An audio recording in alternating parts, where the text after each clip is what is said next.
2 last night, by the way. Let's go, baby. And we are back. Welcome to another edition of the Sports War. And we are back. We got the full crew in the house. That is what it's all about. The Yankees, out of any team in the league, are the best equipped to handle a blow like this. I think there is a higher power at play here. He's due law of averages. That dude is the ultimate scrub. It's trash. Yeah. Every person you have in there is fucking trash. Next game, you're going to see a big performance. You can see it in the end of the game, and I'm just totally stoked and excited for this. And we are back. Welcome to another edition of the Sports Sport. And today we have the Barnes and Tony Show, Renee from the couch, Michael mapping out the rest of Mekhi Becton's career. Oh, in the my hallway. God, dude. How you doing this morning, Tony? I'm doing pretty well. Josh B in the house. Morning, gents, repping the company. Love it, dude. Wow, Michael Theophil. He comes in with the let's go!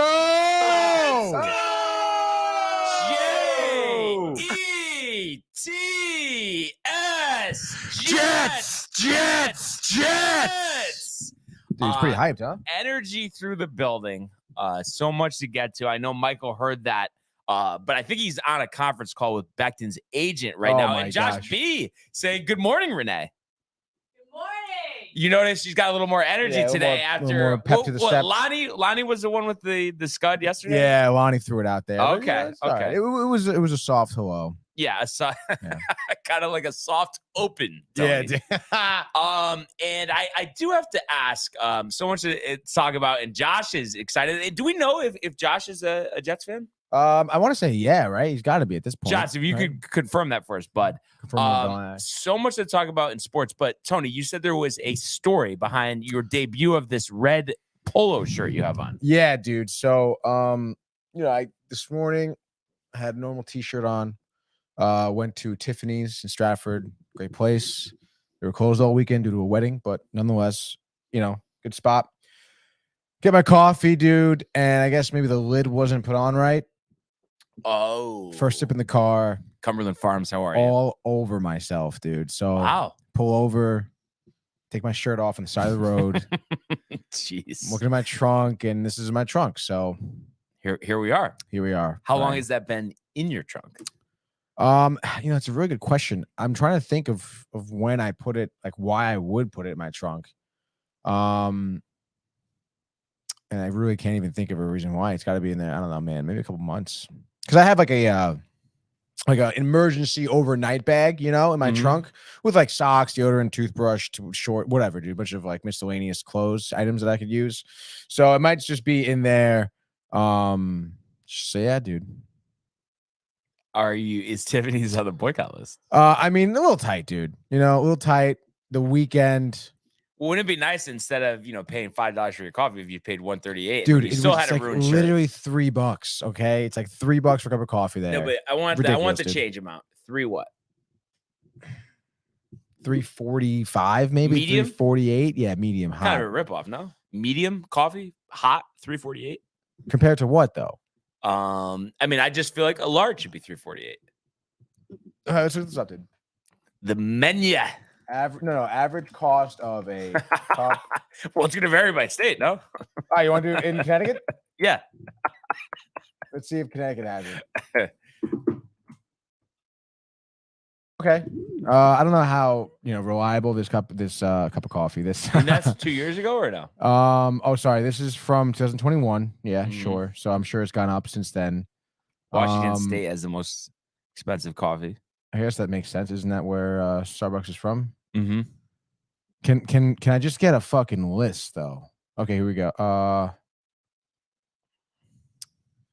Holy cow. Okay, they're doing it by city, dude. This is no good. This is not good. But you dude. got a reliable source here. I mean, what are you gonna look on Wikipedia, Tony? What, CashNet USA? I don't know, dude. I mean, it's kind of tough. I mean, you tell me. Let's say, I guess in New York City, average is $3.15. That doesn't sound right. No, I mean if that was, but what year does that say that was from? Does it say 2019? 2019. These Yeah. old articles, 2023. I guess no 2020 one's just put 2023 in the search bar.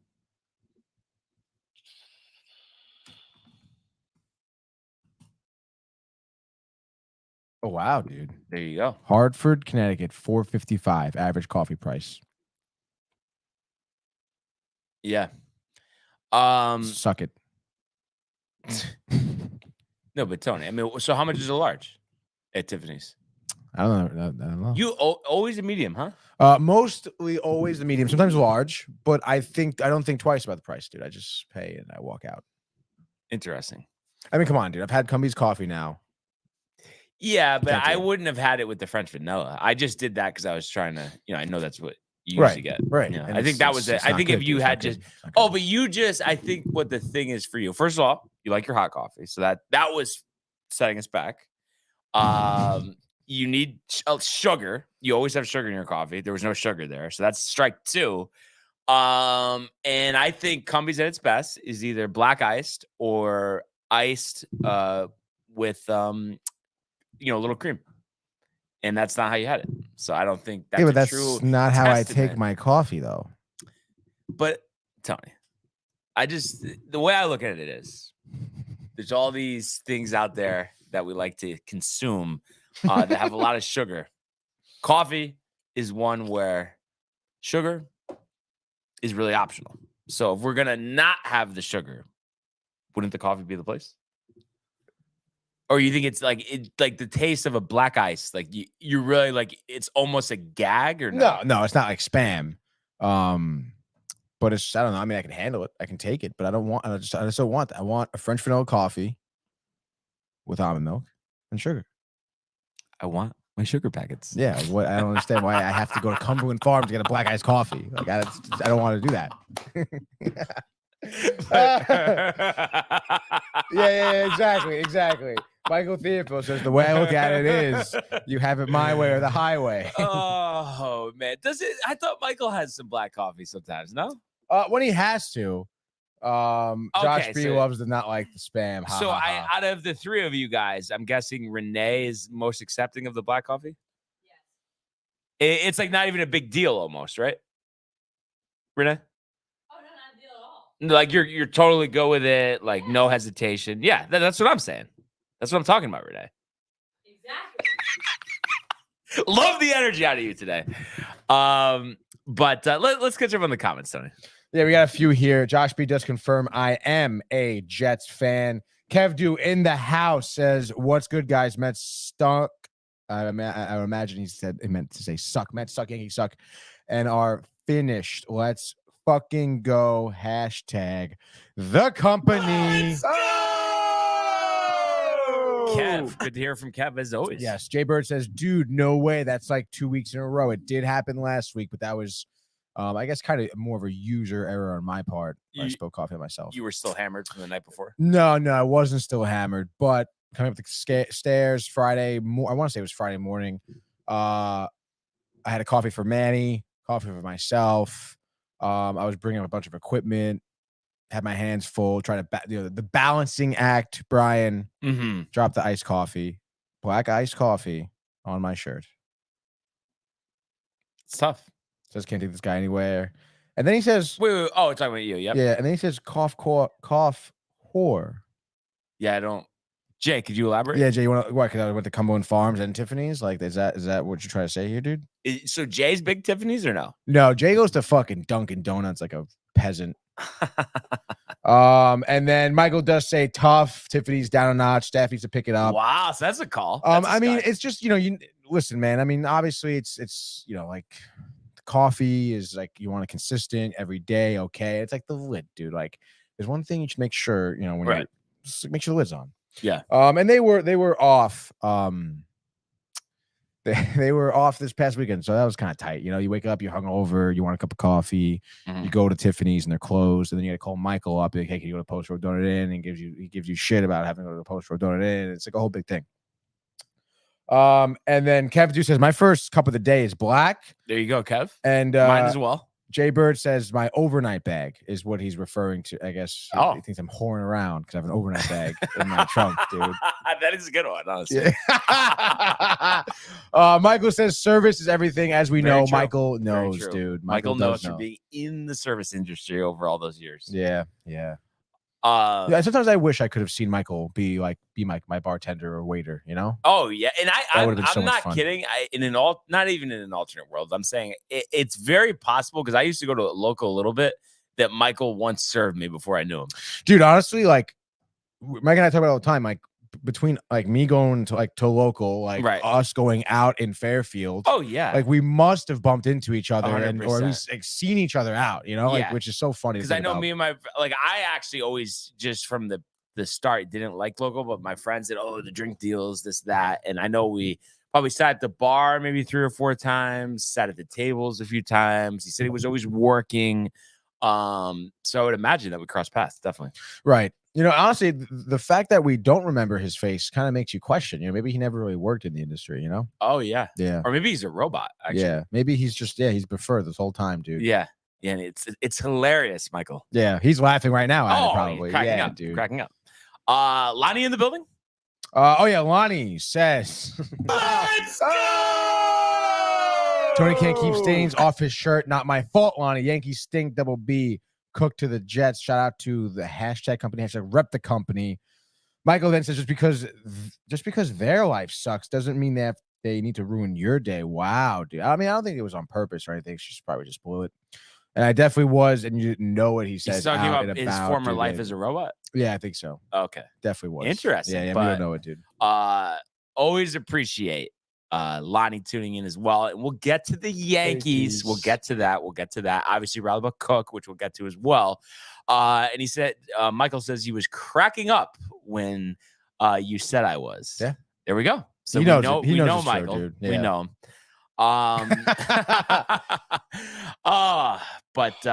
There is a lot of actually a lot of stuff to get to. So let's start, Tony, in the world of the National Football League. 6 for 101, 2 touchdowns. To Evans, touchdown, Tampa Bay. How about that throw? Sam Darnold blasted. Oh my goodness, did he take a hit? In trouble, Watts brings him down. Loft one for Odell Beckham Jr. Got it down, touchdown. All right. So the big news coming down late yesterday afternoon, Dalvin Cook expected to sign a 1-year contract with the New York Jets worth up to $8.6 million. So I'm guessing that means, there's some incentives involved in that. So, you look at Cook, just turned 28. He was a 2nd-round pick out of FSU in 2017. And he's been highly successful up to this point in his NFL career. Rookie year ended, after only 4 games with an ACL, and then was banged up in 2018, 615 yards rushing. But since then has rushed for at least 1,100 yards in the, remainder of those seasons. And in those 4 seasons, he's rushed for 43 touchdowns. So he's been a man who's been in the end zone. Does have a lot of carries. I know that's been pointed out by many. 1282 to be exact. He's rushed for a tick under 6,000 yards in his career, averaging 4.7 yards per carry. And then when you combine those first 2 seasons, it's a total of 47 touchdowns. He's also been a back who's been pretty successful in terms of catching passes out of the backfield.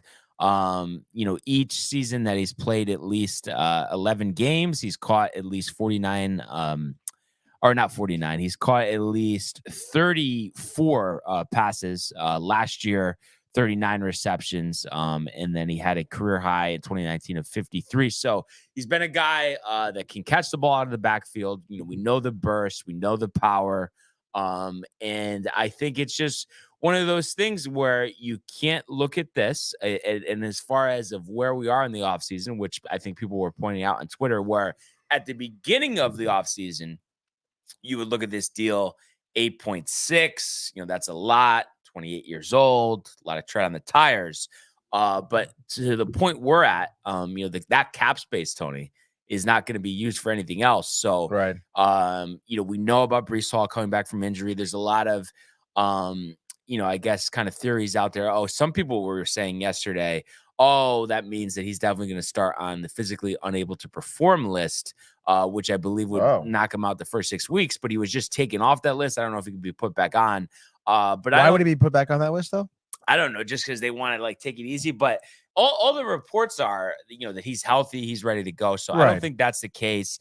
You have a lot of speculation going on Twitter, and then someone else is saying, "Oh, this signing definitely means that he's not ready yet." Backs don't share carries in the NFL. And I'm just thinking to myself, dude, that's not true. Backs don't share carries in the NFL. I feel almost every system at this point is a 2-back system for the most part, other than Derrick Henry. Maybe Christian McCaffrey, Saquon Barkley, but the list is very, very short. Mm-hmm. So I get it. I get that he's, I get the 28 years old part. But I think he's a no-brainer, when you look at the hierarchy of running backs in the NFL, easily a top 5 running back.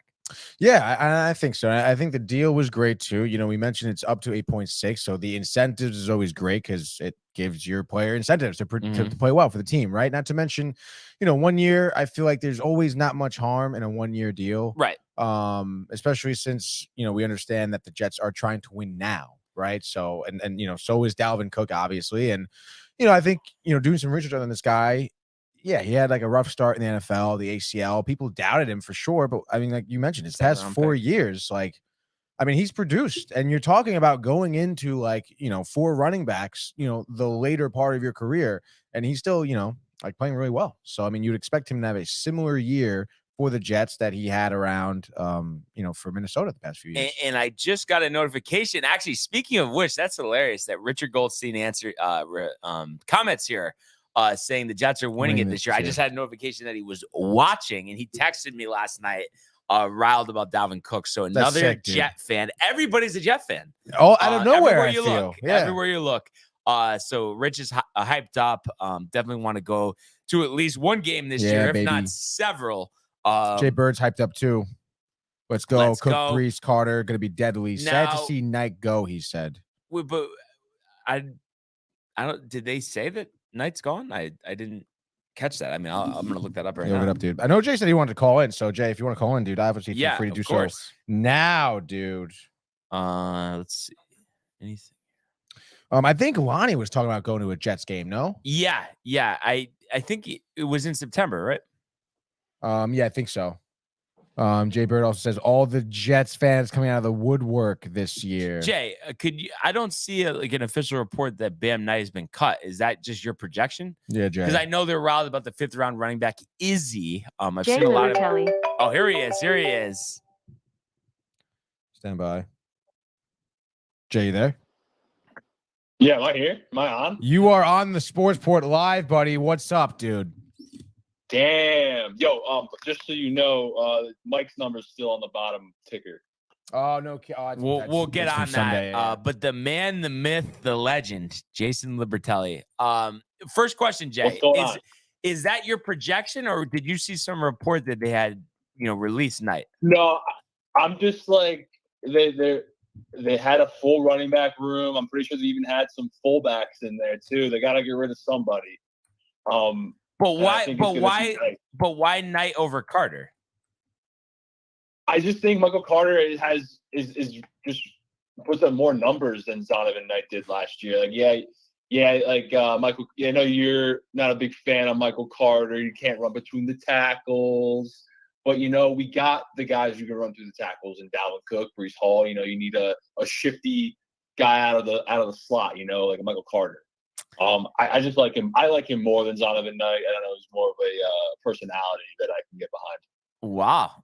I see the reason why I get what you're saying. Obviously, you always want to have those slot backs. There was receiving backs, however you want to phrase it. But my whole thing is, I know Breece Hall is very good at catching the ball out of the backfield. I also know Dalvin Cook is very good at catching the ball out of the backfield, and I believe Izzy, the rookie, could do that as well. So that's why it's like, and I know, Knight probably wouldn't play that much, but I just saw what he could do as a runner. And I don't know. I don't you think though, when we're just looking at it from how they performed last year, that Knight had a better year than Carter? No, I wouldn't say that. I would say Michael Carter definitely had gotten the lion's share there for sure. When Breece Hall got hurt, Michael Carter was getting most of the runs. So I'm just doing a little comparison here. Zonovan Knight, 85 rushes for 300 yards. So that's 3.5 a carry. And let's see what we got out of Michael Carter. You got the stats up, Brian. It's all about the stats and the Jets. We all know that. Right, Tony? You're damn right, dude. Now it's all about the Jets. It's funny. Carter, 3.5 yards a carry, 402 yards, 3 touchdowns. So similar numbers, from both of them. And then receiving. I'm interested to see. I was kind of assuming that they would get rid of Zonovan Knight, just because I'm watching the Hard Knocks. I'm watching One Jets Drive. Michael Carter's getting a lot of screen time. Just saying. Yeah, I don't get, because I do kind of get that feel on Twitter that like he's like a fan favorite. And my question, and I don't know if you could answer this or not, Jay, but like, what do you think there's such fanfare for him? Because for me, I just thought last year was so disappointing that it really turned me off to Michael Carter. But yet there seems to be a big, support system for him in terms of Jets fans. Why do you think that is? I've noticed that too. And I feel like I'm noticing this more with just like NFL players in general, is that like more guys are showing their personality and more guys are kind of getting out there on social media and wherever. And people are starting to see a more fun side out of NFL players. And I feel like a lot of people find Michael Carter is like a kind of a little bit of a nerd. He's kind of like a anime nerd. He likes to quote like Naruto and all those I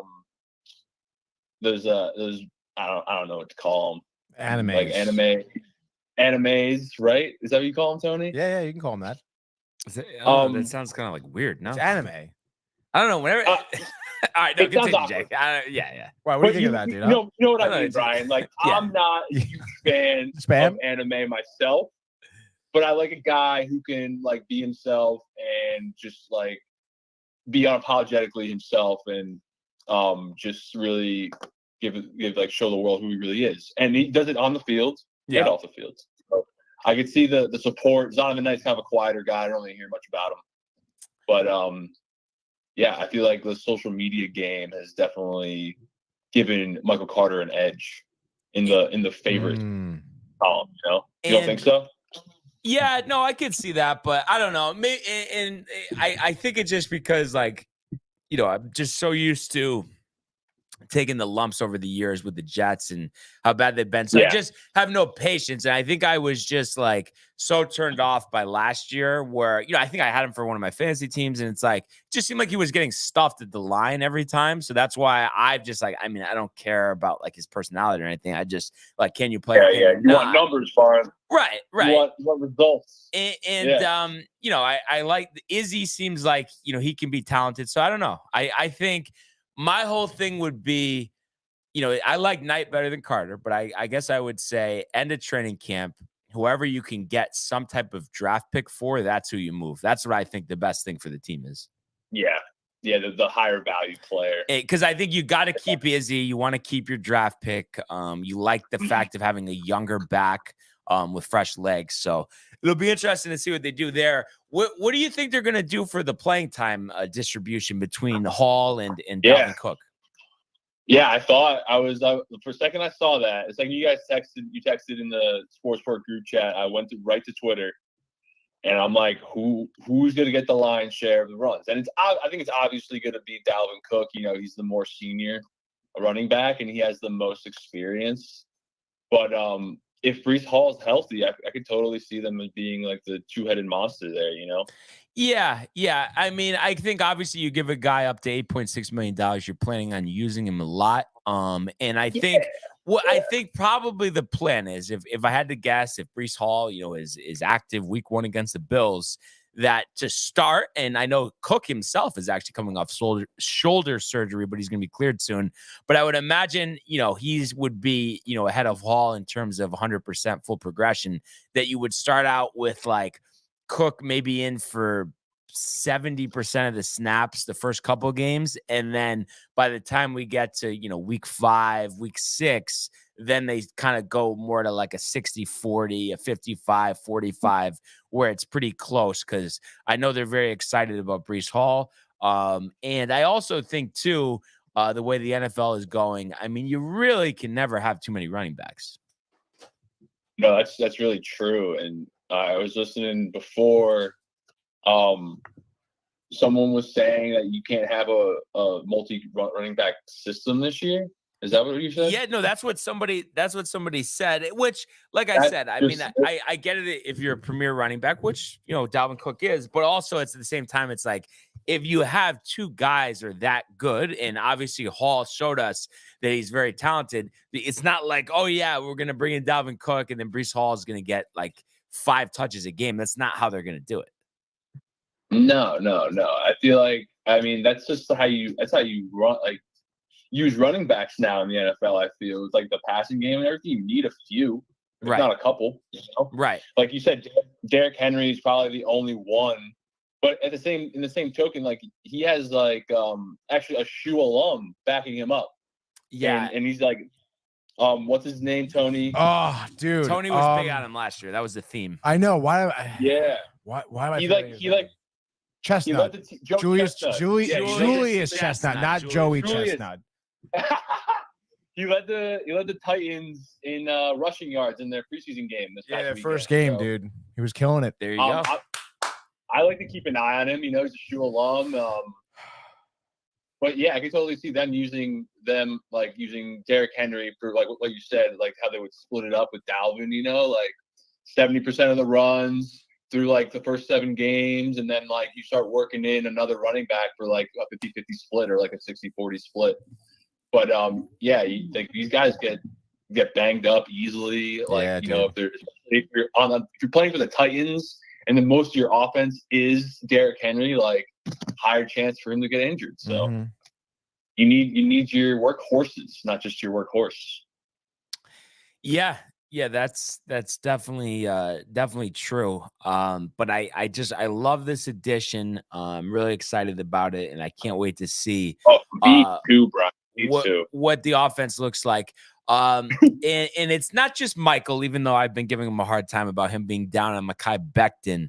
But what I mean, I just get this sense like a lot of people think they're looking to deal him. Do you kind of feel that way? Not that I know you're in favor of starting him, but is that the feeling I you get? like Mekhi Becton. He's a big presence on the line, but like you said, like you need guys. If you're going to trade guys, you want to kind of like trade guys who have like a higher value. And Mekhi Becton is definitely one of those guys. Like coming out of school, he was like a top prospect for the left tackle position and for multiple teams. And it's kind of upsetting to see that he's kind of fallen off in the grand scheme of things. But I feel like they'd keep him around one more year before they got rid of him. Mm-hmm. Yeah. I hope so, at least. And I feel like we've seen it every year with the Jets. There's always injuries on the offensive line, so you can't have too many. And I just feel like also, I mean, he was a 1st-round draft pick, so you're gonna, he could be very, very good depth this year if you're not gonna start him. And it's like, so you think it's more valuable for your organization to get a 6th, maybe even 7th round pick from Mekhi Becton than to see it out this year, see what he does, and maybe you could rehash his value up to like a 3rd or 4th rounder, or just want to keep him because he gives you that chance. Like there's a reason why he was drafted that high. There was a reason why he had a solid rookie year. I just think to give up on him now just doesn't make sense because I think you're going to need him at some point. No, I agree, Barnes. Like there's, like you said, like offensive linemen, just like the running backs, they're hitting every play. So like they're always at risk for injury, and it's like almost a rarity to see like a lineman make it through a whole season without like getting dinged up like at least once. Oh yeah, so, yeah. Like you said, it's better to have a loaded, stable lineman than to just get lean with the lineman. Yeah, you know? a nice I feel like stabled boy. And a nice staple. Yeah. and Michael saying injury prone and lazy as fuck. GAAF. Comes in and out of- shape Not what his every Twitter year. says. I hope he His does Twitter well, says but he hasn't shown any signs of it. And then also Lonnie says, I think Cook is going to be suspended for a couple games because he paid that chick off for the settlement. Oh yeah. oh wow. I mean, I remember hearing about that, but I haven't heard like that there was any. The league was Yeah, even was looking there, into it. like- who are your sources, Lonnie? Who? Show me your What sources. happened with this woman? Jay Like, is sexual- questioning your Mike. sources, Lonnie. I'm questioning Lonnie's sources and Mike's sources too. They just throw out facts out there with no source. No, and believe me, I get it. Becton, definitely like a couple of years, it's been pretty ugly, but I just feel like if he's healthy now, the guy is an absolute load. Like, let's see what he could do. I mean, no, Tony? Like, Yeah. you want to just trade him for scraps? I mean, No, right? I for mean, scraps don't make any sense. No. No. Dude, his Twitter handle is the big ticket or the next big thing or whatever. You don't even know. He doesn't know. You're right. But he's got some I think like he definitely has some like upward potential. Right. Exactly. Lonnie, by the way, Jay says, it's me, mofo. Don't question me. Oh man. Could That's be funny. trouble brewing next horseshoe Yeah, I think episode, so, huh? dude. By the way, Michael also did say before, he says, wow, Jay sounds so sexy. What do you think about that, Brian? I mean, does he not have a good voice? No. So you agree? I'm asking you. Do you No, agree? I'm asking you if you I- agree. I I asked asked you you first. first. Yeah, I agree, dude. I think there are times where Jay can lose it a little bit, but yeah, he sounds Yeah, good. you guys think I sound like I did have a lady once say that I have a radio voice. Really? Oh, that's cool. It was like an old I was in the biz, I was in the industry, like Mike was. Mhm, And mhm. I walk up to the table and there's a bunch of old ladies and she goes, "Ooh, you have a radio voice." That's great, dude. Did you like And then that? I said, "Do I have a face?" And I asked her if I had a face for radio too, and she said, "Yeah." And that made me feel really bad. That's actually Oh, that's too bad, dude. Lonnie continuing, saying, and clearly you guys don't listen to sports radio and TV much. I know, Tony, we are busy, dude. Oh, wow. The industry, dude. Yeah, and Michael Devo says the industry, dude. Get complimented by old women, dude. Yeah, I don't know, Lonnie. I mean, I listen to, I watch TV and sports radio every morning. So Yeah, bro. I don't listen know, to Part of My Take, and I don't know. I mean, I didn't hear much about the suspension of Cook. I don't know, dude. I mean, So. yeah, I don't think anyone's heard about it because I think it's made up. Oh, Lonnie, take it to the bank, dude. Take it to that pizzeria Roses. so I just or whatever. put it in Google. No articles within the last 3 weeks.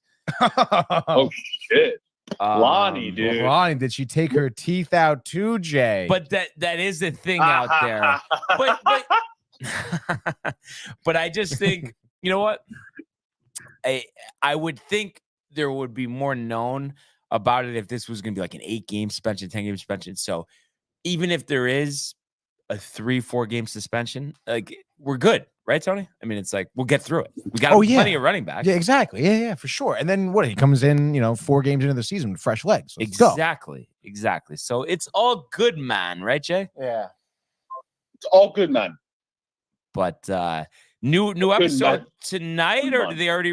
Is it already? Hard Knocks is Yeah. probably I don't know what time it Hard comes out. Knocks is tonight. Yeah, but what time Hard does it Knocks come out? comes out Jay? tonight at 10.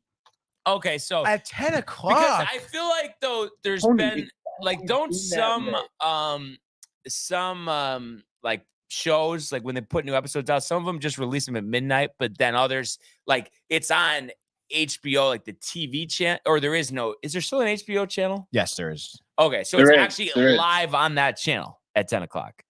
Oh, is it? No, I'm asking you. Oh, I Or don't Jay, know. or- I know it's live on Max at 10 o'clock. It probably is both, I would assume. I mean, it came out. It was the premiere, so it came out at 10 p.m. So I don't know how the Max is premiering things nowadays, but I feel like they might have released it already. Yeah, that's what I was asking. Yeah, I don't know. Hold on, I can check for you right now.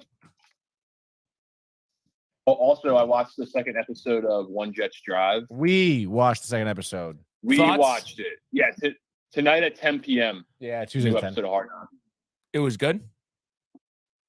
Oh, dude, One One Jets Jets Drive Drive was is good. sick, dude. You should tune into Screen Time, though. We're Dude. going to talk about it.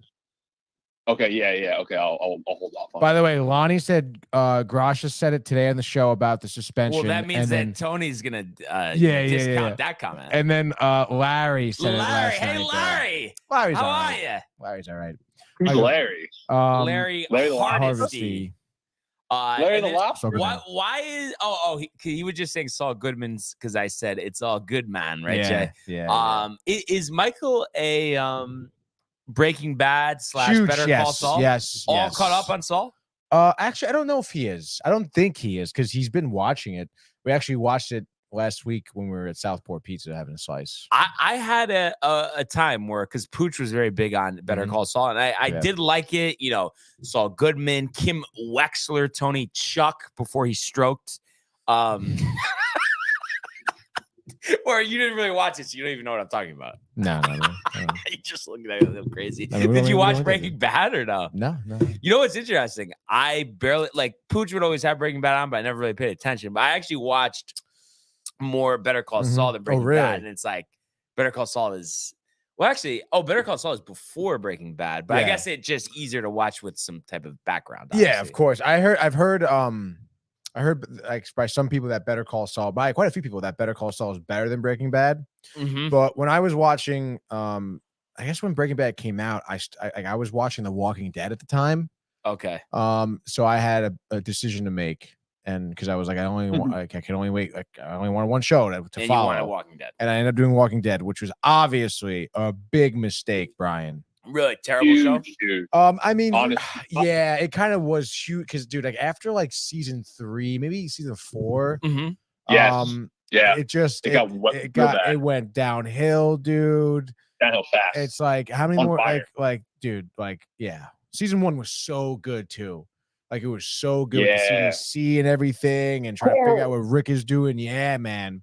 But then once you got like the governor was involved, and then even like post governor, like I don't know, dude. I always thought, Tony, once they left the prison, I was out. Yeah, on dude, the show. prison that was weak, dude. And oh god, the The poor prison was getting like annoying. Yeah. Like, and it honestly, was like I just, thought like ah, dude, they should have killed Carl like by season 2. He should have got ripped up. Yeah, He should have bro. got fucking ripped up. Instead of see him crying and Yeah, I don't want that, come dude. Like, give me a on. break, Are you dude. kidding? like, are you kidding, dude? Like you're a Uh, kid, dude. Like you're an idiot, dude, Lonnie. And Lonnie is tight. He said, Larry said it last night. It's on Max. Larry is all right. Tony, what is wrong with you, dude? I mean, what do you want me to say? What do you want from me, Lonnie? You want me to say like, Larry's the I am best? kind of Like, curious. No, but like just because like obviously you're implying that. Like, I guess I don't know. I'm guessing. Okay, you didn't say this, but I'm guessing that you think Larry could be a little annoying or You know- whatever. So I'm just curious what the angle is. I'm not saying I'm a huge why is Larry there guy. always an angle? Well, you just What said he's angle? all right. Larry's I'm all saying- right. So it's like, but for you to say, you would say, oh, he's really good if like you liked him. So if you're saying he's all right, that means that there's something that deters you. It means that he's all right by me. Like I can listen to him. Do I listen to him? I don't even know when the fuck he's on. Okay, dude. Wow. Okay. Michael's saying Wall Barnes, impressive. Screen Time Sportsport multiverse episode. And he's right. Yeah, He's dude. right. You know what I thought was hilarious yesterday? Ezekiel Elliott signing with the Patriots, 1-year deal up to $6 million. Get the fuck out of here. I am so happy, and I don't know what you think, Jay, but I think it's great that the Patriots signed him because he's washed. So it's gonna make their team even worse. Dude, No? Zeke's so bad, bro. He Yeah. did nothing for the Cowboys last year. Oh. Yeah, I think he Nothing. had a lot of touchdowns, but his yards per carry were very, very low. And when you have Tony Pollard, Yeah, I they mean, were like, come all on. like 5 yards out. Like he was just like pounded in. Like Yeah. I mean, every time I was watching the Cowboys, Yeah. it was just like Zeke Elliott was like a bump on a log, not doing much. Yeah, Right, dude. I mean, right. I could punch it in from 5 yards out. You know what I mean, dude? Yeah, Yeah, but Lonnie, by the way. dude, Patriots are trash. Tony, You have issues, dude. No, I get why Lonnie takes, he's taking it a little personal just because, Right. he's the man with ESPN. Right. He's the ESPN radio guy. And I think you're not giving the other hosts love other than Rick and Dave. Well, because I mean, that's really all I listen to. Really, I mean, during the day, I'll catch Bart and Hahn, maybe some Michael K, Mm-hmm. but Other than that, I mean, I don't like. I mean, I Better see listen, Michael K or Barton Hahn. Barton Hahn. Interesting. I've actually been pretty high on Barton Hahn ever since the Beach Bash because they have paid attention a little bit more. And I will tell you honestly, like, seeing them in person, I think does kind of go a long way because I have a picture in my head of what they look like now and like what they're acting like. Because I know Michael was always tight on the power hour. I think that He I was don't know, tight. dude. Michael was tight. I mean that gets a little old. I'm just stating the obvious. Okay, I know. I'm saying like I do. Like, sometimes it's like dragged out. No, I know. And sometimes he really goes the hour like that for a while. I'm like, oh my god, dude. Like, Richard saying, I give Zeke 3 games before getting injured. Injured. Very true. that's And tough. the Patriots are dealing with an injury themselves. Mike Gesicki, who Yeah. they signed from the Dolphins, sustained a separated shoulder. And they're saying the hope is that he's okay for the Patriots season opener, but shoulders are tricky. So that's tough.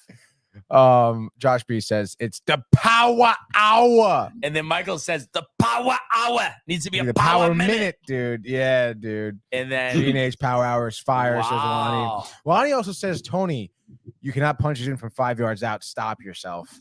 No, he can, dude. I've seen him do it. Nobody can stop myself. Okay. Nah, bro. Get Tony with a head of steam. He's not getting stopped. Thank you, Jay. Yeah, no problem. I've seen it firsthand, Lonnie. Firsthand. The Colts and head coach Shane Steichen have announced that Anthony Richardson, the number 1 pick for them this year, will be the week 1 starter. So, not many college starts under his belt. Obviously, we know about the athleticism, the arm strength, but you would think with his lack of experience, first year head coach, young team, I mean, the Colts, might be in position to have a top 3 pick again this year. No? I guess good for them for having the pick. Yeah. Yeah. But I It's don't tough. know. I don't know. Yeah. It's just those, it seems like we're at a point and teams still do it. But Tony, taking the inexperienced, athletic, combine hero quarterbacks, I don't know. It seems like it doesn't always work. I know Lamar's had a lot of success, but I feel Lamar like, Jackson. yeah, but I feel like there's been a lot of examples of that not working. I'm saying that the inexperience and we're relying on measurables more than production. Yeah. Obviously, again, you use Lamar Jackson as an example of being successful. Right. But he had all those starts. So that was the difference. Exactly. Yeah. And you could also argue that he hasn't been that successful with the Ravens. Look at them. It's a give and take. He looks good. He's obviously very agile, very speedy, a great running quarterback, but he struggled with throwing the ball. Look at them. The last season, the Ravens were blowing it in 4 quarters. So and unfortunately, I hate making this analogy, but their title was a couple years after, but the Ravens are almost like the Yankees. Always in the conversation, making playoffs most years, never but finish. Falling short. What do you think about Mike Allstott over here or Peyton Hillis? What does he Fucking mean? Mike I know those are Allstott over fullbacks, but here, what is he talking about? or Peyton Ellis? Peyton Hillis, Lonnie. Peyton Hillis. Who's Peyton Ellis? Hey guys, I gotta drop off though. Thanks for letting me call Jay, in. Yeah, anytime, you're the Jay. man. We'll Have a talk great soon. time. Thanks, buddy. Yeah, we'll talk to you. Yeah, dude. Love you. Peace. Love you, buddy. What do you think he means by the fullbacks, though? I think maybe comparing it to me, maybe 5 yards out, punch it in. Okay. I can do it. And you know what's crazy go, dude. too? I don't know if you remember this, but the Peyton Hillis, he saved his kids from drowning. Oh, and then yeah, he almost dude. died himself. But That he was made it. recently. Yeah, he made it, I guess. Yeah, that's kind of sick, man. So thank God he's okay. He's only 37 years old. He seems like he's been out of the league for 15 years. Yeah, it's kind of crazy. And That's what he that's meant. Tony. That's Tony, That that's what you're he's a saying. fullback? Yeah, I can be a fullback.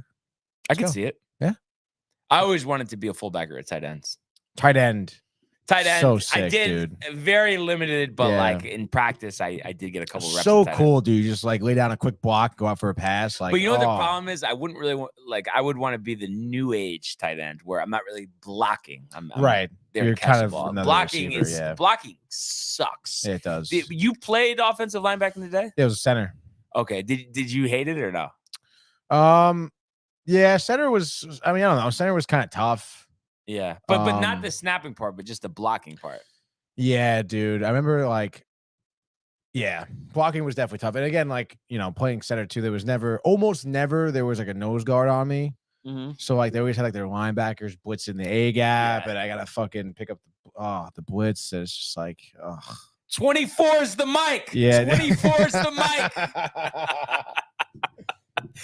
And then Lonnie's saying, nah, that would be you're definitely an O lineman just running people over or blocking. But you're telling me red zone runner? I can't be a good red zone running back? I will. So did you play anywhere else in the O line? No, it was all left guard. Because sometimes I played left guard, and there'd be plays where I pull, Mm-hmm. you get a nice head of steam going down the line, and you like pop someone on the end. That was always kind of fun. Yeah, it goes back to like me like riding a bike, Tony. The coordination, the balance. I just was not cut out for offensive line. Ugh. Tough. Did you play defense at all? Like as a freshman, but I should have done that. But even that, like defensive line, it's a tough, thankless job. And then offensive line is even worse. At least defensive line, you make a play like everyone's route. Offensive line, even if you pancake somebody, nobody cares. You're supposed to block. Yeah, exactly. What are you doing? Make one mistake. You're out. You're out. I mean, I feel like that was like every Pop Warner coach to the linemen, like, hey, you guys are gonna do all the work and get none of the glory. Yeah. One of the worst positions. I always thought defense was sick, though. There was a couple times where I was playing defense, like this is like way better than trying to block. Like, and so let's see. I just want to like close out this football conversation. So, there were two things I wanted to mention here.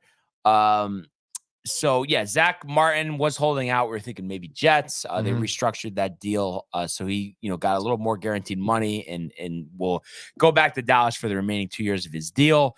And this is kind of another crossover topic, and I don't know if you were planning on talking about this or not, but did you see the report that Michael Orr, the subject of The Blind Side, the story not true, adoption a lie, and that he's stuck in a conservatorship. Similar to the Britney Spears situation. Yeah. He did not make, Tony, $1 from the movie featuring Sandra Bullock. And apparently, I think the family has made over like $300 million on him on the story. I didn't know that it was that much. No, between the book and the movie, they made this much on the story. I mean, I feel like these are some big scumbags. Yeah. And it's interesting. I mean, I guess I'd love to see what comes up of this, but I guess he's had some appeal at some court. So this is seems like it's gonna go to court. I don't know if the family ended up settling outside of court, but kind of like a really shitty thing to do, obviously, for the family. The accused, and obviously, and it's until proven guilty. But I mean, god damn, dude, that's kind of crazy. And like that, I mean, I feel like that, like when that movie came out, it was huge, right? Like Sandra Bullock, like that's a huge casting, right? And I just feel like the story, like, do you think she was in on it? Sandra Bullock? You seem like so offended when I asked that question. I don't think she was in on the scheme. You're a big Sandra guy? I love Sandra Bullock. Yeah, I think she's a great actress because she's from Miss Congeniality. Miss Congeniality. You got 2 weeks notice. Speed, even too.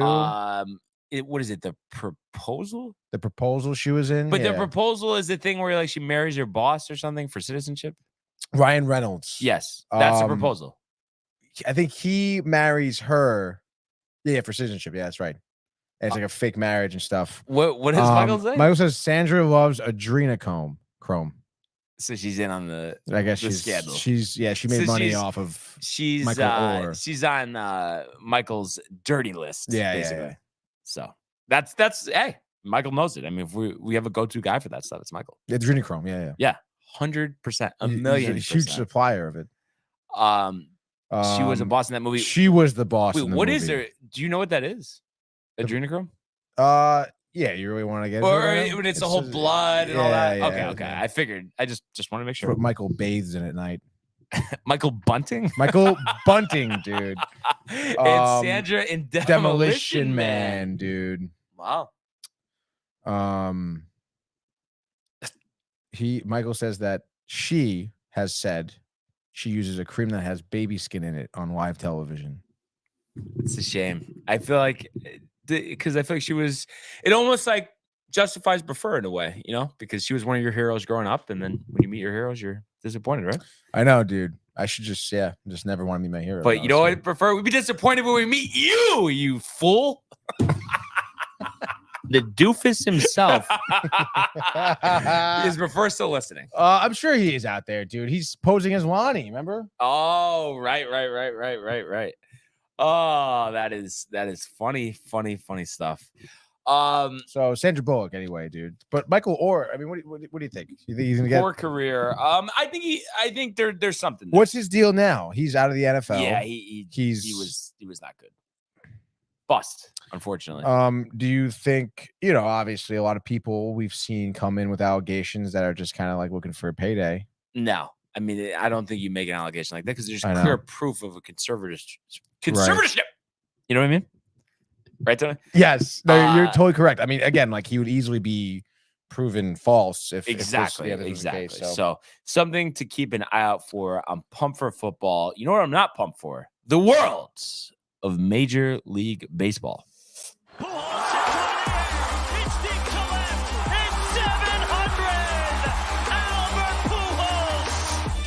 What a play! Stop it, Yep. And Alonso cracks one of the Mets win the ball game. Out of sight. And it works at 100 miles an hour. 14 strikeout. Throw deep to left field. There it goes. See ya. Giving us a full definition of adrenochrome. Chemical compound produced by the oxidation of adrenaline. Look at that. Professor Theophil. That's why he's the best in the business. Let's start on a lighter note, Tony. Oh no. Let's start with the Mets. Nice 7-2 victory yesterday. You were cheesing Carrasco. Let's hear it. Was I cheesing, really? Yeah, when I walked in this morning, you were cheesing. No, I wasn't cheating because of that, dude. But yeah, sure. Let's look at what the Mets did yesterday, dude. I think you're enjoying the opportunity, like in the spotlight here. I'm very, very, very surprised. Let's actually, go. Run it, Tony. So yeah, you had a pitching matchup here with the Pirates. Quinn Priester. I was talking about him yesterday. A really, young buck here. I started some bullpen. I think has 4 or 5 starts this season. 6 starts so far this season for the Pirates. His ERA is above a 9 right now. He's really struggled to come in. He's 22 years old, super young in the game. But you want to look here at the scoring. Started, early and often, believe it or not, for the Pirates. Davis here singles in the top of the first to score Hayes. Typical Carrasco. I mean, it's just those breaking balls that are a little, just are so hittable, it seems. But here we go, bottom of the first as the Mets come on the board. Alonso with a nice RBI double. I feel like you don't see a lot of doubles out of Alonso. No. But it was great.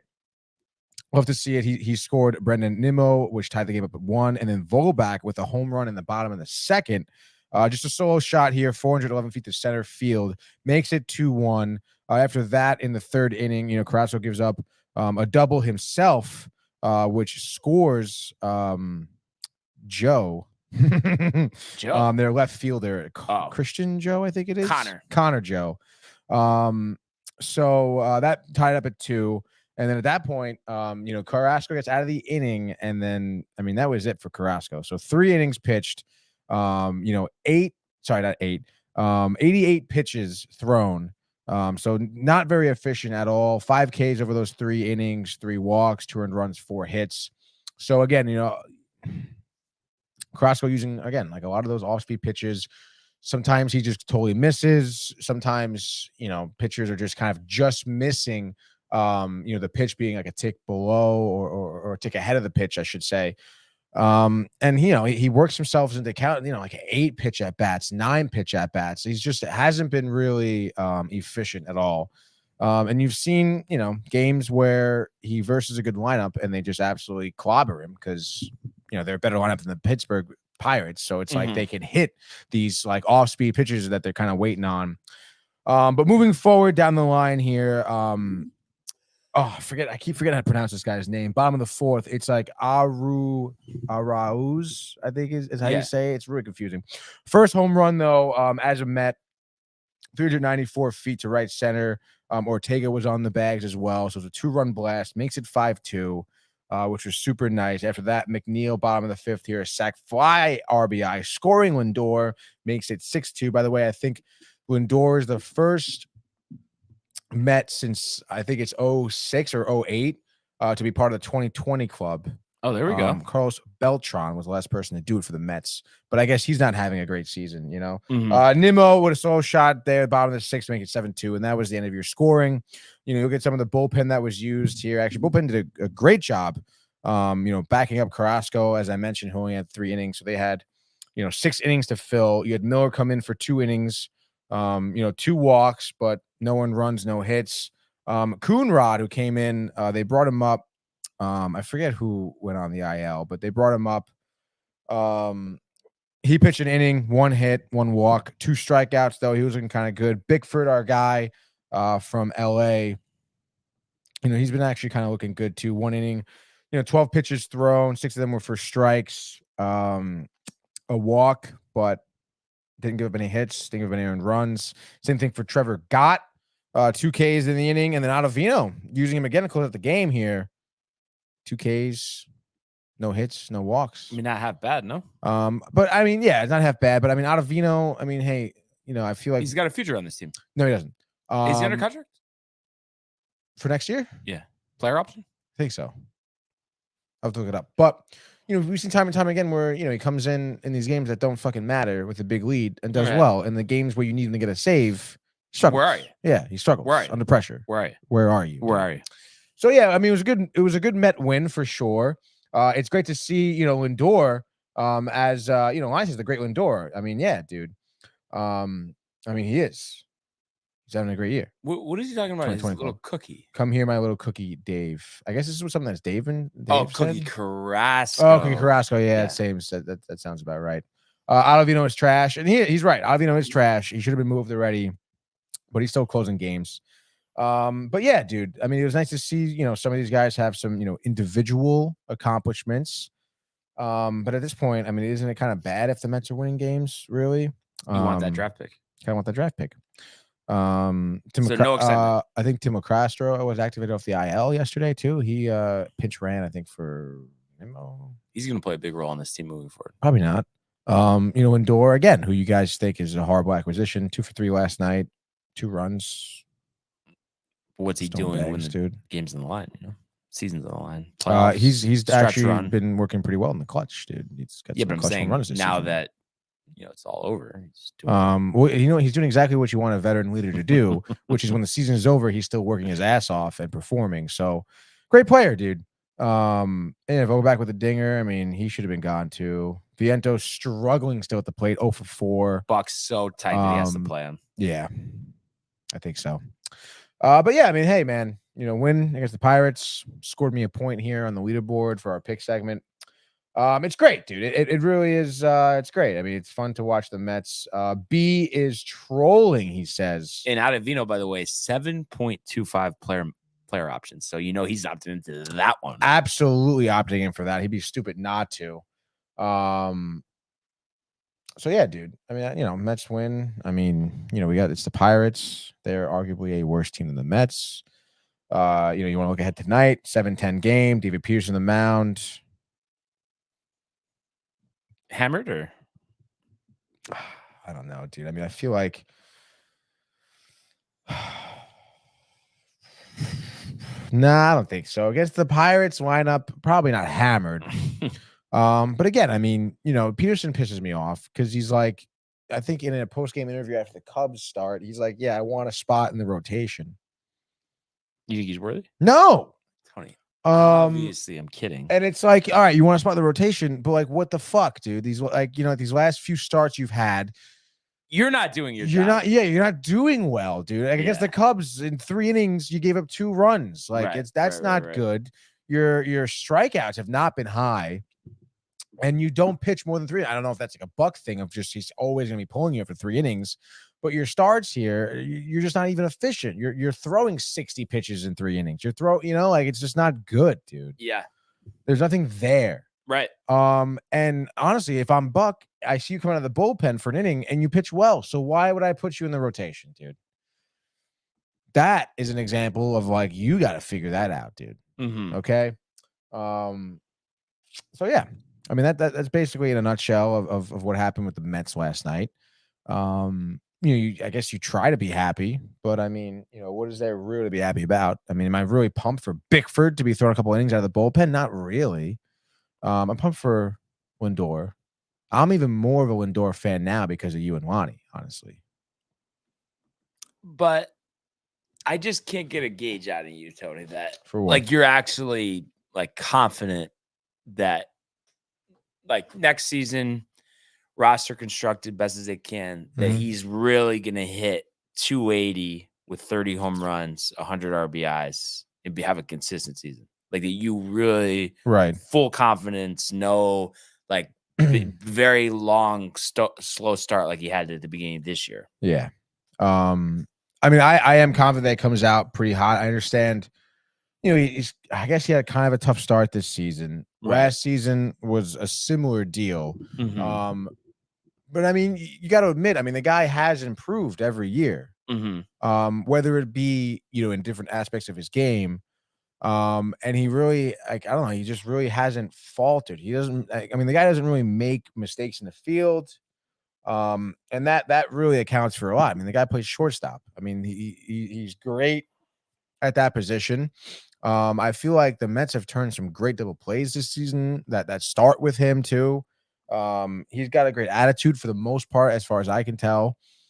And I mean, hey man, like, stealing bags, being able to run around the bases, being a good base runner, bringing runners in. I mean, you scored somebody like 70 times this season. That's really good.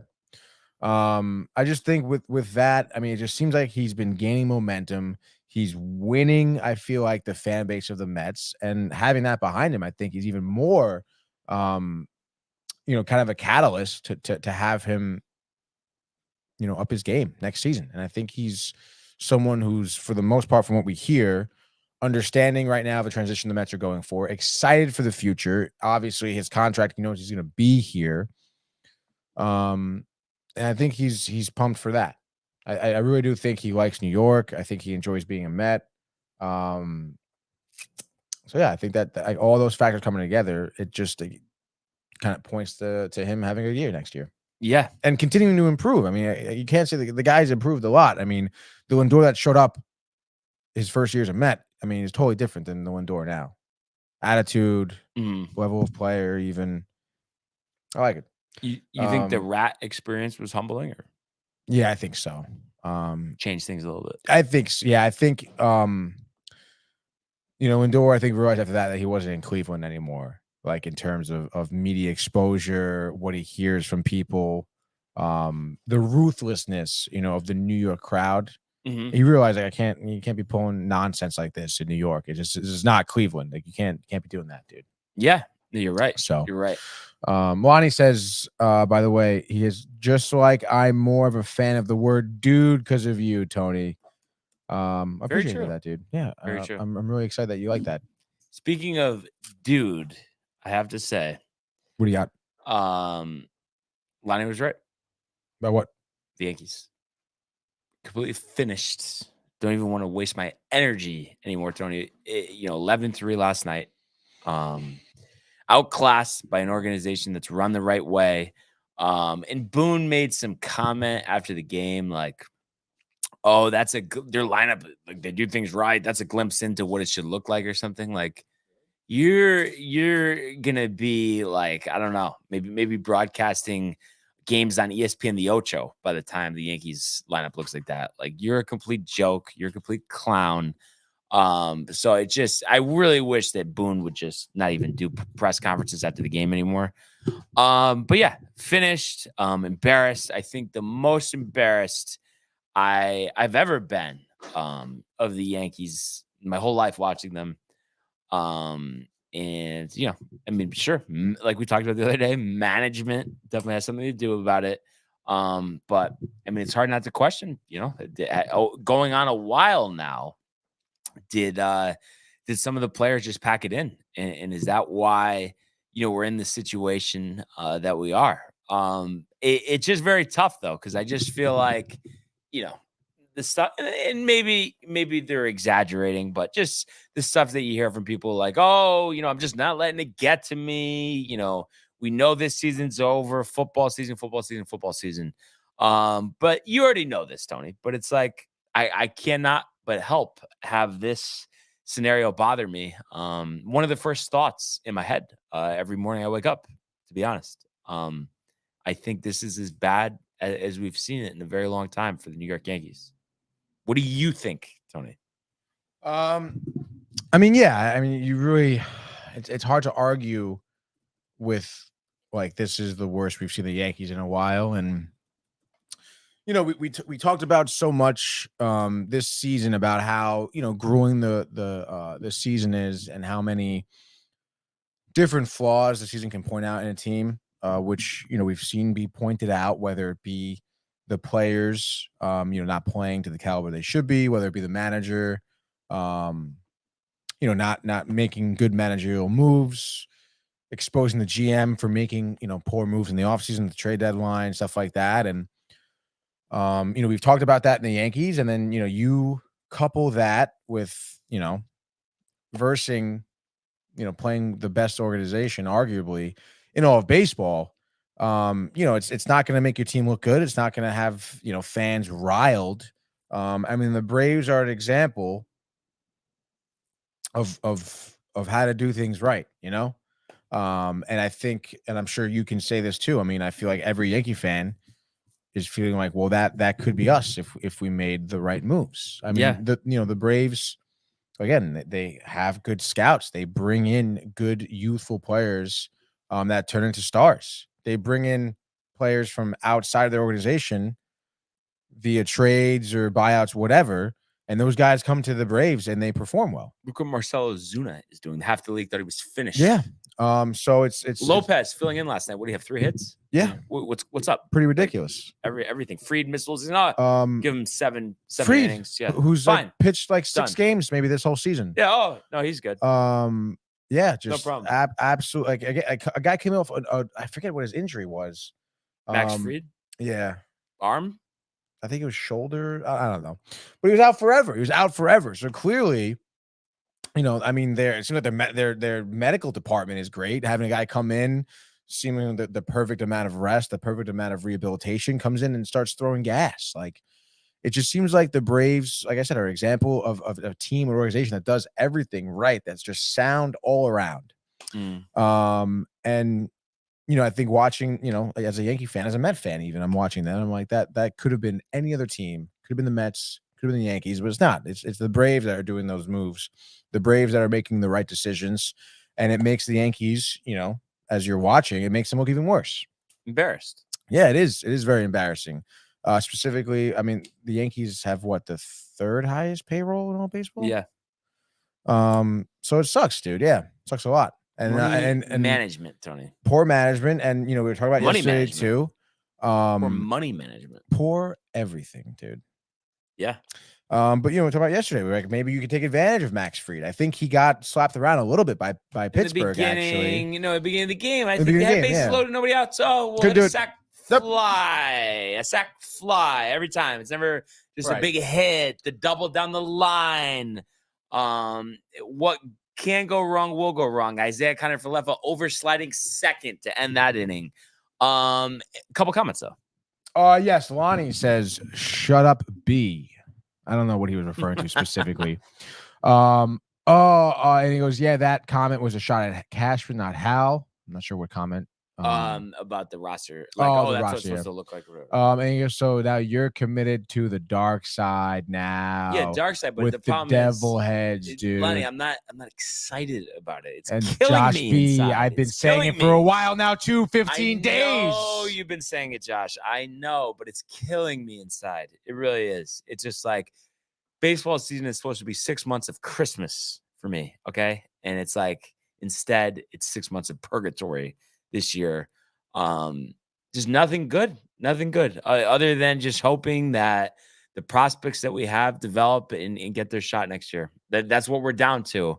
And it's just so sad. There's just so much stuff out there that reminds you of the glory days, reminds you of, winning Oh my goodness. 4 titles in 5 years, and Joe Torre and Derek Jeter and Bernie Williams and Mariano Rivera and El Duque, the childhood memories, the good days. And it's like, and Josh B, he says, of course it sucks, but it's just reality. And then Lonnie asking, are you committed or not, mofo?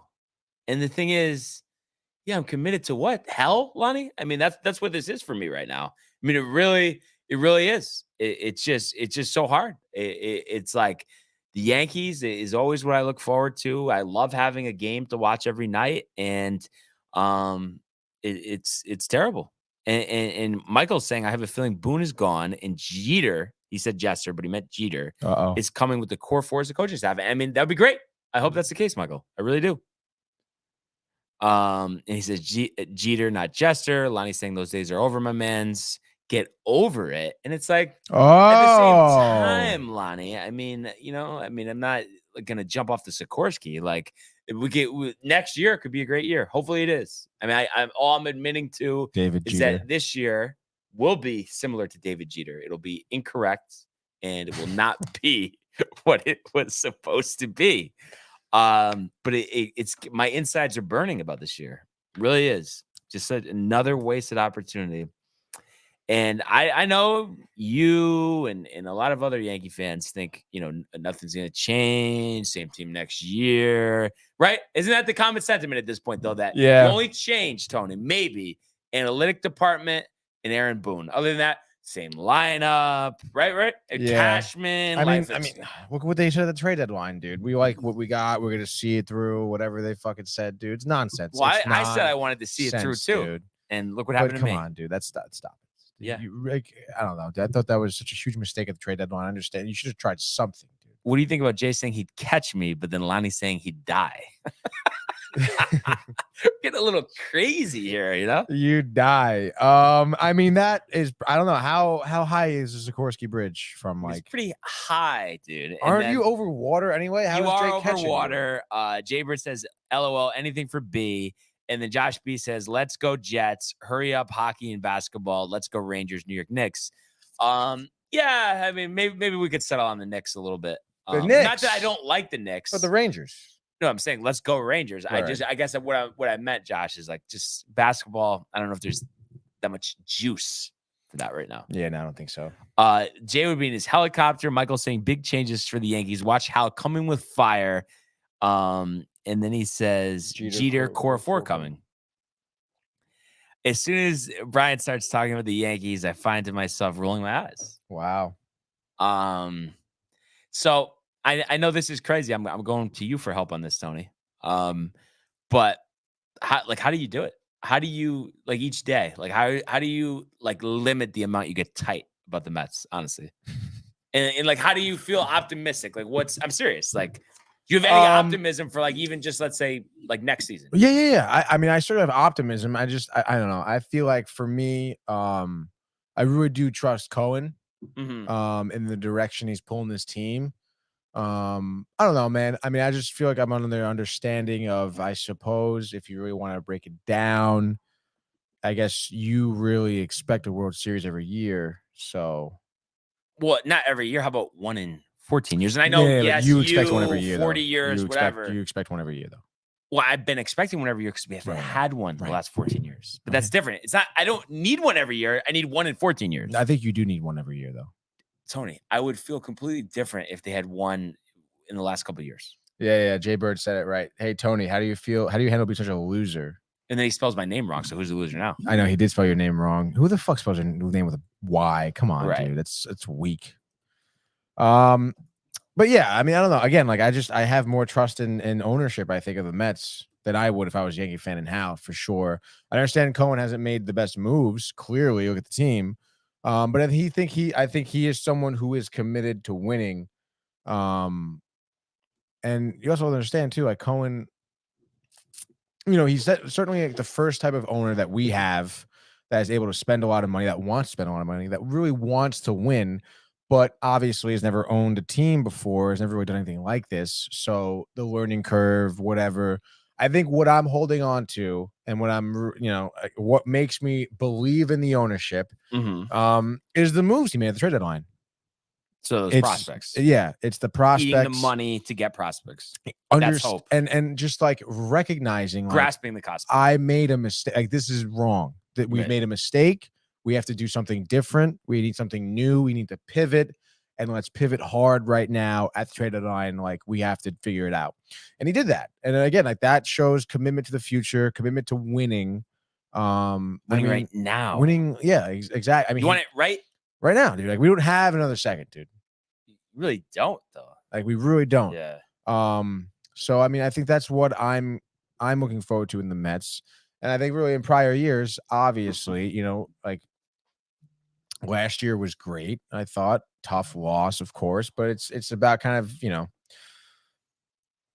don't know. I guess I really didn't expect last year to even be in the wild card series, to be honest. I mean, look at what the Mets have done in, the last. Are you expecting 40 to be in the wild years. card series next year? I know there's so many changeable parts. And, No, not really.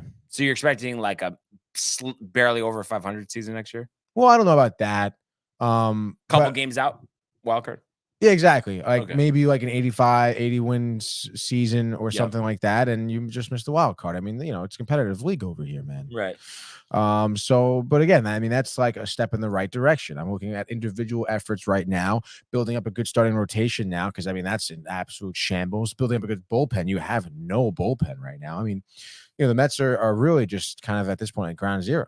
Yeah. They hit the reset button hard. What's so funny, Renee? You laughing at me? No, I was thinking of a video about it. Who is it? Your mom. Wow, Renee. Talking about Lonnie saying Scud missile from across the room. I think that applies here. No, Tony? Yeah, no? yes, it does. Yes, it does. But anyway, moving along here, Tony. Right. Are you backing the Mets today? Oh, like for my pick? Yeah.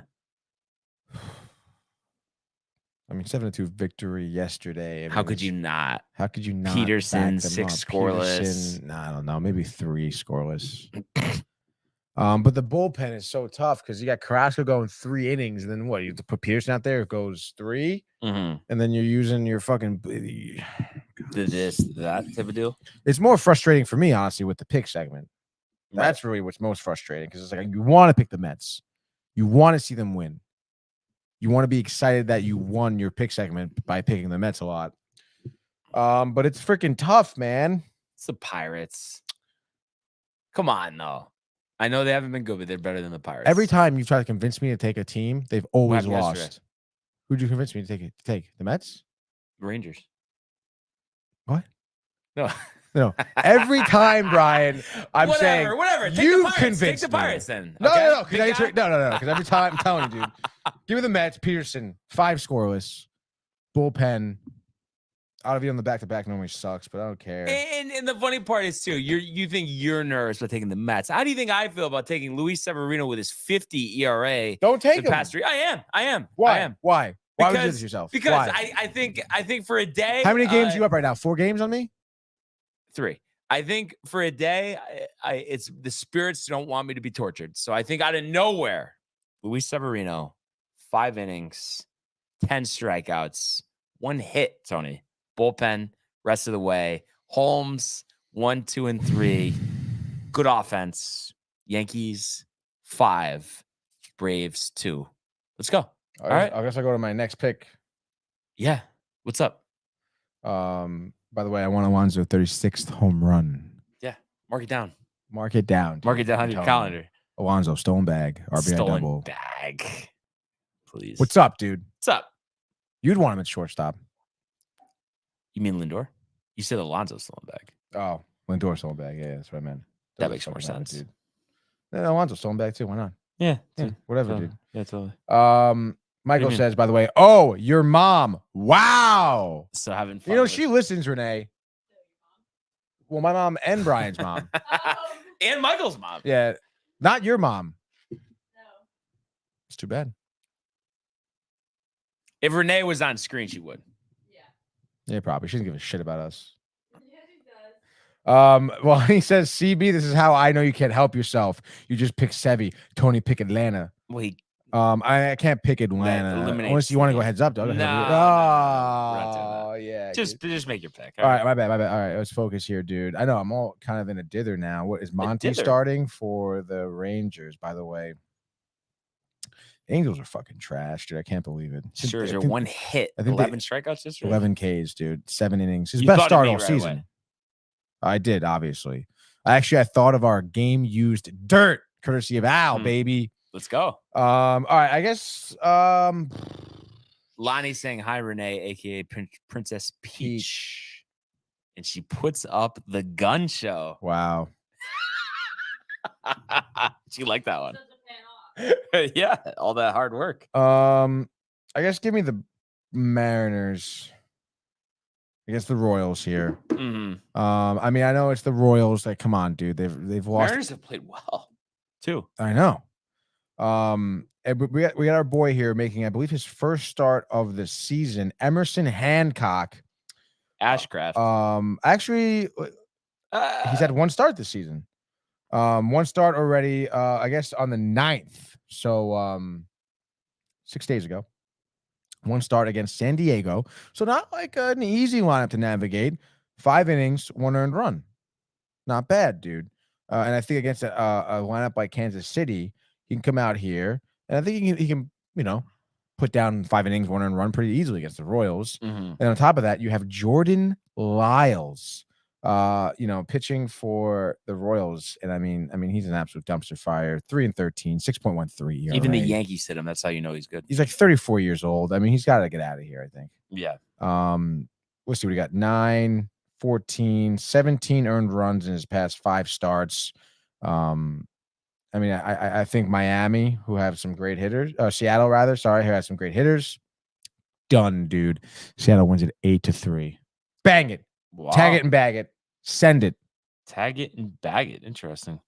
All right, Tony. So What do you got? Blue Jays. Michael Phillies. Wacha making his return from the injury list. I think he's been out since June. End of June, maybe. But he's going up against Jack Flaherty. Both pitchers originating from the Cardinals organization. Correct. Wacha has been outstanding this year, 8-2, 2.4. No, Flaherty won his debut with Baltimore, but 8-7, 4.33. Padres dumpster fire, should have sold off at the deadline, trading Soto to the Yankees in the offseason. Right. And I think Wacha, Petco Park, friendly confines, crazy. 1 week from tomorrow, I'll be in San Diego, which is kind of crazy. That's right. That kind of snuck up on you. Yeah, it did. 1 week from tomorrow? 1 week from tomorrow. Good thing we're getting the golfing on Thursday. Exactly, bro. How riled are you? I'm actually really pumped, Yeah, like dude. you're like I it's can't wait. That's it. Like, That's I've been it. looking There's forward to it. There's no question, Tony. There's You know no what I mean? question, dude. The question is where are we eating after, dude? That's the Zodi's question, is right dude. there, dude. Anyhow, Wacha, 5 innings, no runs. Orioles stifled for 1 day this year. They know how the Yankees feel. Soto, 2 dingers. Give me the Padres here. I'm gonna say 5-1. I'm trying to see what Wacha's contract is like. He has 3 more years. He has player options for each of the following 3 seasons. Wow. That's pretty sick. Yeah. Good for him. What do you know? Damn, dude. You know, he's on the Mets for a little bit. Tony, we've talked about how tight you are about him. Hey, come on. That's like so stupid. No, I dude. do. I've always thought he was terrible, but this year He I was like, terrible wow. on And the last Mets. Last year for Boston, he pitched well, which was annoying to me. So annoying. Dude. Yeah. Like, what the hell is that, dude? Like, why couldn't he pitch well when he's on the Mets? Huh? Tell me why, Brian. His contract is so. Tell me why. I ask that about Yankee players all the time. This is the weirdest contract we've ever seen. $16 million team option next year, 6.5 player option, club options for 2024 must be exercised or declined simultaneously after the 2023 season. So he has to decide in the next 3 years after this season? Yeah. That's crazy. And then $6 million player option, 2026 player option exists only if 2024, 2025 club option is declined. Jesus. That So is if they just a weird decline contract. the team option, he can accept a $6 million player option. Like that's $10 million less. What? Doesn't make any sense. That's so weird. I think just the trajectory of their team, they're just going to let him be a free agent, and he might make some good money. Probably, dude. Especially after this year. Yeah. 8-2 in the season, 15 starts too. Like, damn. Could have used him, dude. I guess I'm gonna go on my last pick here. Yeah. And stop fucking worrying about Michael Waka, dude.